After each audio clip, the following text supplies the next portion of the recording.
The new Crowbcat video is bad. Don't get me wrong though, I don't disagree with the video, I just think that compared to their previous works, and in general, their new video on the regression of what Call of Duty used to be is poorly made and argued video, and comes off as nostalgia bait if not made for a quick buck. Crowbcat's videos are notorious for their style where their criticisms are all purely shown through examples and interviews, as there is zero narration or commentary, allowing you to form your own opinions from the evidence gathered straight from the horse's mouth. The theme is entirely carried by the editing, and a recurring critique of Crowbcat's videos are the regression of video games from what they used to be to what they are now, which are soulless, downgraded cash grabs.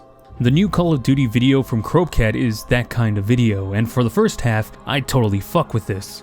Call of Duty has been Fortnitified with skins and weapon camos that make all those meme mod packs from Call of Duty custom servers look like legitimate AAA content. I mean, we've all seen Nicki Minaj in Call of Duty. A crime like that deserves a trial under an international military tribunal. However, once you get to the rebuttal, the part where Crowbcat shows of what came before, they use some footage of devs and fans, which admittedly is pretty nostalgically appealing to me. This was a good start, and I looked forward to this being a classic Crowbcat video where they then proceed to show footage from the previous CODs to display just how far COD has fallen to greed and killed any semblance of artistic integrity. However, to my surprise, the video switches to footage from the World at War campaign, and only the campaign for the rest of the video. Immediately, the video is already making an argument with something that is somewhat unrelated, but it left me confused as to why this was the only example. That seemed pretty lazy to me, as there is so much more that I thought Crowbcat was gonna cover, like the multiplayer modes and their customization and monetization schemes,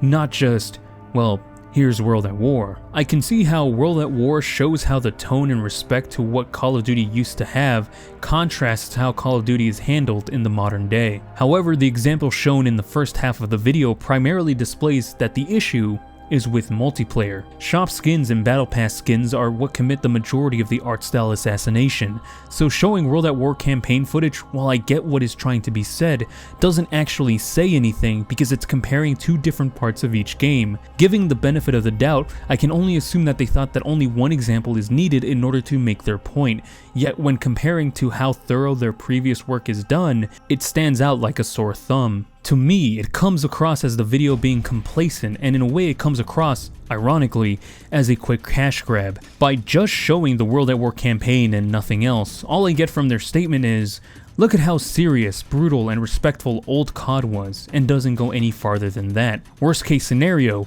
somebody who is unfamiliar with the game but likes the newer games is going to chalk that up to just old thing good and new thing bad, because all it does is say what is good and not why it's good. We have to accept that the Fortnitification of games is now the norm, and that is what people who have only known this are going to base any argument against it around. Crowbcat's video doesn't do enough to convince someone who likes the new Call of Duty to appreciate where the game used to be. Instead, the video just comes off as preaching to the choir. This is why I consider it a cash grab, because the video feels manufactured to be as appealing as possible to those who like World at War and other CODs, like me, rather than a legitimate Crowbcat critique. In a way, I feel that my nostalgia is being abused for watch time, which is why I call it nostalgia bait. The reason why this struck a chord with me is because, for one, World at War is in my top 5 favorite games. I'm not talking about objective quality. No, I mean this game is a crucial part of my childhood and a part of me as an inspiration for why I love video games, kind of top 5. So when a video comes out that appears to be using it as nothing more than a way to make a quick buck for nostalgia bait, I'm going to take a little offense to that,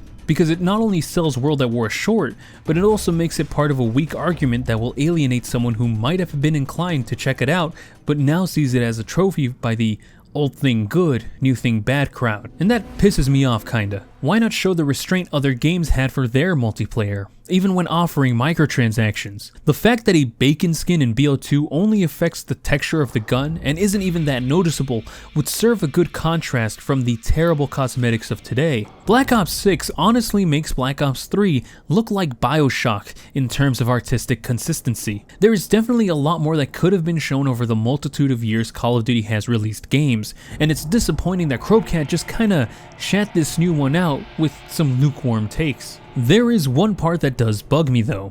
And while I do think that it's something they did in bad faith and is just another way to get engagement for the algorithm, given that the video is supposed to be a critique of the game's quality, this part irks me because it puts faces for the unhinged to direct their frustration towards, and I see that as irresponsible for what I know is going to be another popular Crowbcat video. Around 2 minutes and 20 seconds, there is a part where the focus is on the corporate and developer side of who makes Call of Duty, and there is a section where they display, with name and role, some current employees who have been appearing in promotional material for Call of Duty. Look, I don't know what these people have done to Call of Duty specifically, and I don't know the real reason why Crowbcat chose these specific people, but I'm a little suspicious that the 3 people they chose to feature in the little snippet of Raven and Treyarch are all women. This is especially egregious when you consider that there are plenty of other people in those studios who were also featured in the Black Ops 6 Direct that probably had more pull to decide what exactly gets put into Call of Duty.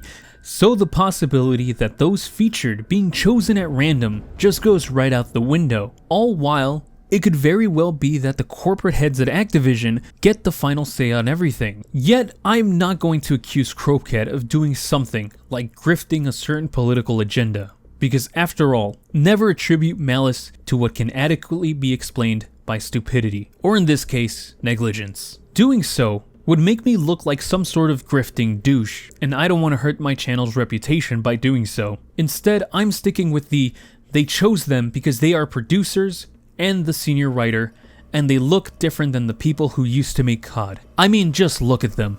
Look how stupid they look. They are the reason why COD sucks theory. All in all, it's just a bad video that doesn't match up to Crowbcat's previous standards. And it comes off across as lazy and nostalgia bait, where they could have definitely done more to make a better and more effective argument. The inclusion of employees who partially run the show is also irresponsible, because who knows what real effect they had on COD, because the possibility is always there that the final say on COD was out of their hands. There's not much else to say. The video kinda sucks, and all I can say is comment down below, tell me what you think, and have yourself a great rest of your day.